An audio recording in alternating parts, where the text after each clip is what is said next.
പാമ്പിനെ പിടിക്കണമെങ്കിൽ എക്സ്പീരിയൻസിനുള്ള ഒരാളോടൊപ്പം സഞ്ചരിച്ച് അവർ പിടിക്കുന്ന കണ്ട് വേണം ട്രെയിനിങ് കൊടുക്കുക. ഇത് 1 മണിക്കൂർ ഡ്രൈവിംഗ് സ്കൂളിൽ ഇപ്പോൾ ഡ്രൈവിംഗ് പഠിപ്പിക്കാനായിട്ട് 1 മണിക്കൂർ മതിയോ?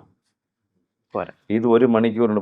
റോഡിൽ പോണവരൊക്കെ വിളിച്ചുകൊണ്ട് തൊട്ട് തലോടി വിടുന്നു. അതിൻ്റെ അർത്ഥം എന്താണ്? അതിൽ എത്ര പേര് ഇപ്പോൾ 10,000 പേർക്ക് പാമ്പിനെ പിടിക്കാൻ വേണ്ടി ഇങ്ങനെ പിടിക്കാൻ പറയുന്നു. എത്ര പേര് പിടിക്കുന്നുണ്ട്? 10, 50, 100 പേര് പിടിക്കും. ഇതിലിപ്പോൾ കേരളത്തിൽ പാമ്പിനെ പിടിക്കുന്നതിൽ 90% പേരും പഴയ ആൾക്കാരാണ്. പണ്ടുണ്ടായിരുന്നു 20, 15 വർഷം മുന്നേ ഉണ്ടായിരുന്നവർ. അവരിപ്പോഴാണ് പൊതുജനത്തിൻ്റെ മുന്നേക്ക് വരുന്നത് പുതിയതായി. കാഴ്ചയില്ലാത്തൊരു ജീവിക്ക് കറുത്തത് എപ്പോഴും അപകടമാണ്. കറുത്ത് വരുമ്പോൾ പേടിച്ചു. ഈ സാധനം ഒരാൾ പാമ്പിനെ പിടിച്ച് വാലി പിടിച്ച് ഒരാൾ സഞ്ചിയും കുണിങ്ങനെയുള്ള പാമ്പ് ചാടി പോകുന്നുണ്ട്. ഒന്നും വേണ്ട, ശാസ്ത്രീയമായിട്ട് പാമ്പിനെ പിടിക്കാൻ വെച്ചാൽ അതിൻ്റെ പോളിസി എന്താണെന്ന് അറിയാമോ? 0 ബൈറ്റ് പോളിസി എന്നാണ് ഇതിൻ്റെ ഉദ്ദേശിക്കുന്നത്. ഇന്ന് നമ്മൾ സംസാരിച്ചുകൊണ്ടിരിക്കുമ്പോൾ മെനിങ്ങാന്നില്ല വൈകിട്ട് ഉച്ചയ്ക്ക് 11:30 12:30 ആണ് ലാസ്റ്റ് ബൈറ്റ്. കോട്ടയം ജില്ലയിൽ പാമ്പ് പിടുത്തക്കാരന് കടികിട്ടി ICUവിലാണ്. 100 ചില്ലുവാനം പേർക്ക് കടികിട്ടിയ 4 വർഷം 2024 ശേഷം 100 ചില്ലുവാനം പേർ. എവിടെയെങ്കിലും കണക്കുണ്ടോ? എവിടെയെങ്കിലും ഒരു റിപ്പോർട്ടുണ്ടോ?